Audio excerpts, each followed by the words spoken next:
कहीं भगवान की भी बात आती है प्राप्ति की, तो उसको भी यही बात आती है कि जैसे कर्मों से हर फल मिल जाता है, ऐसे कर्मों से भगवान भी मिल जाते हैं।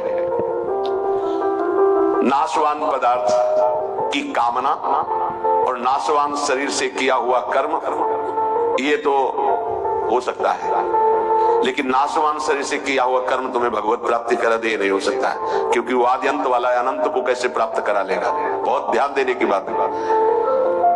एक देशीय शरीर, परिवर्तनशील शरीर और सीमित कर्म, अभी प्रारंभ हुआ कुछ समय नष्ट हो जाता है। भगवान कर्मजन्य नहीं है कि हम कर्म करके भगवान को प्राप्त कर लेंगे। भगवान अपरिवर्तनशील, नित्य, परिपूर्ण, इसलिए भगवत प्राप्ति में कर्म करते करते जब हार जाता है और प्रभु का हो जाता है तो भगवत प्राप्ति हो जाती है। अब कितने जन्म व्यतीत हो गए, अभी तक हारे नहीं। अरे अब हाथ उठाकर कहो मैं हार गया गोविंद, अब स्वीकार कर लो, पर ये देहाभिमानी हारता नहीं, बस यही समस्या है। भगवान करे यजंती ही देवता, अपनी कामनाओं की पूर्ति के लिए वो देवताओं का यजन करते, मेरी शरण में नहीं आ पाते। भगवान सरलता से समझ लीजिए पिता के समान है। देवता दुकानदार है। जैसे दुकानदार के पास वस्तु लेने जाओ, जरा हमको ये मीठा देना, कितना कितना दे, बोले भूख लगी भरपेट पवा दो।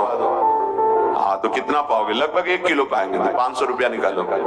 ये रुपया तो नहीं, चल बाहर, ठीक है। पिता के पास गए, भूख लगी है, ये पवा दो, तो वहां ये नहीं पूछेगा कि पैसा निकालो, क्योंकि बेटा है। ऐसे इसीलिए हम कभी कभी विनोद में कहा कि बड़े ही बच्चे हो तुम, भगवान के पास जाके तो 11,000 का भोग लगा देंगे, हमारा काम कर दो। अरे ऐसा कैसे तुम सोचते हो?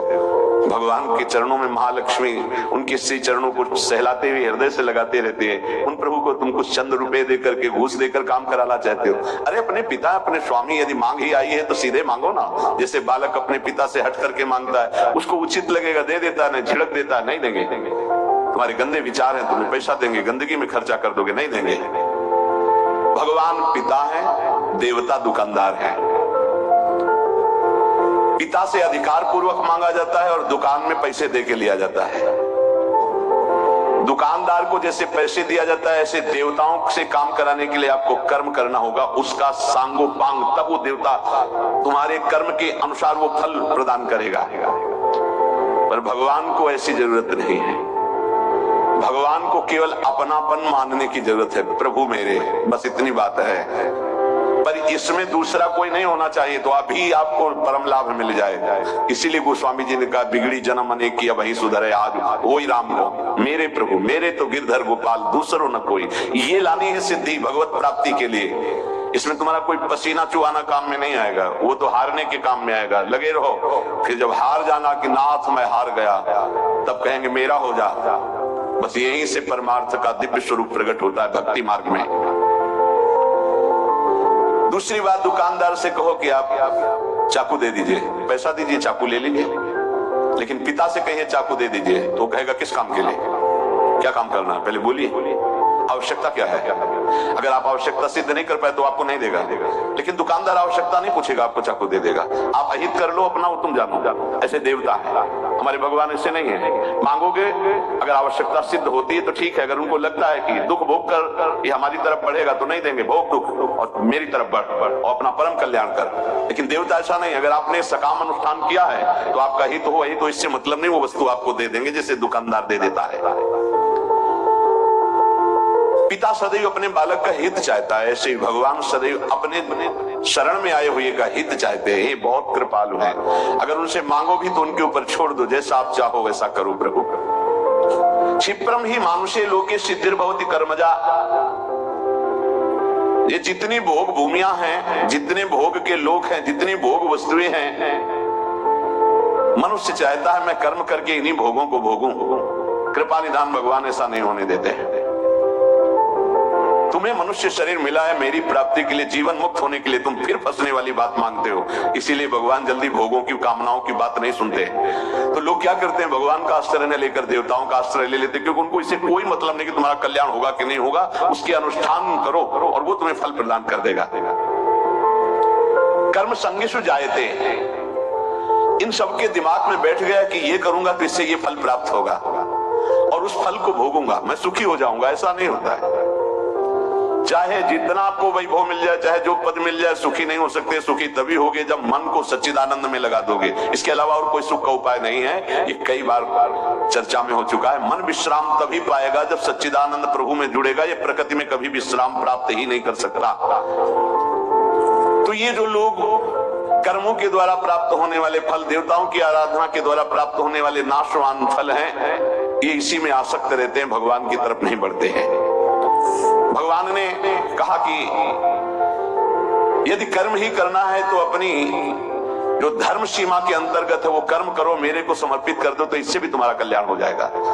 चातुर्वर्णम मया सृष्टम गुण कर्म विभागशः तस्य कर्तारमपि माम विद्य कर्तारमव्ययम् न माम कर्माणि लिम्पन्ति न मे कर्म फले स्पृहा इति माम यो भी जानाति कर्मभिर न सबध्यते। भगवान कह रहे हैं मेरे द्वारा ये चारों वर्ण की व्यवस्था की गई है। पूर्व जन्म के कर्मानुसार मैं इन चारों वर्णों में जन्म देता हूं। ये मेरे द्वारा की गई व्यवस्था है। कलयुग में नहीं चलेगी, कलिकाल इसे भंग कर देगा, क्षीण कर देगा। युग धर्म का प्रभाव होता है।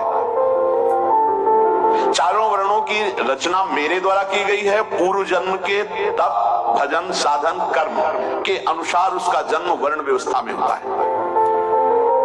सृष्टि का रचनाकार आदि कर्ता मैं हूं, क्योंकि मेरे से ब्रह्मा, ब्रह्मा से मन, शत्रुपा आदि सब सृष्टि का विस्तार, तो आदि कर्ता मैं हूं। मैंने रचा है ये चार वर्ण। मुझ अविनाशी परमेश्वर को इन सब का प्रादुर्भाव करने वाला होने पर भी अकर्ता ही जान। कारण कि कर्म फल में मेरी कोई आसक्ति नहीं है। मुझे कभी कोई कर्म बांध नहीं सकता है। इस प्रकार जो तत्व से मुझे जान लेता है वो कर्मों में कभी नहीं बंधता है। ये पूर्व जन्म के कर्म के अनुसार वर्ण में प्रादुर्भाव होता है जीव का। सतोगुण, रजोगुण, तमोगुण, इन तीनों गुणों से ही पूरी सृष्टि रची गई है। तो इन गुणों की प्रवृत्ति के अनुसार कर्म बनते हैं। तो जिसकी बहुत सात्विक प्रवृत्ति भगवत आराधना पूर्व में हुई वो प्रथम वर्ण में, जिसकी रजोगुण सतोगुण मिश्रित वृत्तियां हुई वो द्वितीय वर्ण में, जिसकी रज अधिक और तम मिश्रित वो तृतीय वर्ण में, और जिसकी तममयी वृत्ति वो चतुर्थ वर्ण में मेरे द्वारा रची गई है कर्म के अनुसार, पूर्व जन्म के तप साधन के अनुसार।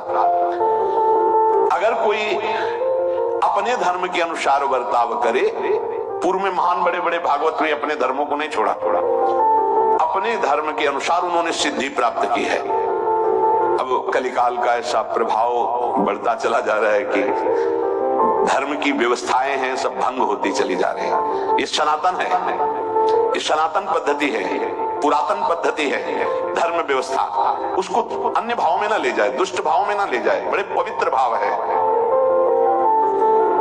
श्री भगवान कह रहे हैं कि इस विभाग को मैंने इस कर्म के अनुसार किया है। अगर छोटा भाई बड़े भाई के चरणों में झुकता है तो एक प्रियता होती है, वो एक मर्यादा का पालन कर रहा है, ना कि बड़ा भाई इतना महान हो गया कि छोटा झुक रहा है। नहीं, एक धर्म की व्यवस्था है कि बड़े भाई को भगवत स्वरूप मान करके चरण छुआ जाता है उसकी आज्ञा में। स्वयं भगवान जब लीला करते तो अवतार लेते तो देखिए, अगर लक्ष्मण जी छोटे भाई बने तो कैसे अनुशासन में, वही जब बलराम जी रूप में बड़े भाई बने तो चरण छू करके भगवान बात करते हैं, दादा दाऊ दादा। इसमें अर्जुन का कोई दोष नहीं है। हमें लगता है कि इसमें सुभद्रा जी की ही अनुमति है ऐसा। और जो लक्ष्मण रूप में होते तो भगवान की भ्रकुटी के भगवान स्वयं लीला करके दिखाते हैं। पर कलिकाल की ऐसी मलिनता बढ़ती जा रही, धर्म का ह्रास होता जा रहा है। कोई धर्म की व्यवस्था को नहीं समझता है। बिना धर्म की व्यवस्था के सत्कर्म होना बड़ा असंभव, बड़ा असंभव। इसीलिए सब बहते चले जा रहे, कोई मतलब नहीं। केवल एक विषय रह गया, अपनी इंद्रियों को तृप्त कर ले, उदर पोषण हो जाए, बढ़िया कपड़ा लत्ता पहन ले, मनमानी भोग भोग ले, बस इतना रह गया। इसीलिए कोई परम पद मोक्ष जिज्ञासा भगवत भाव बहुत कम रह गए।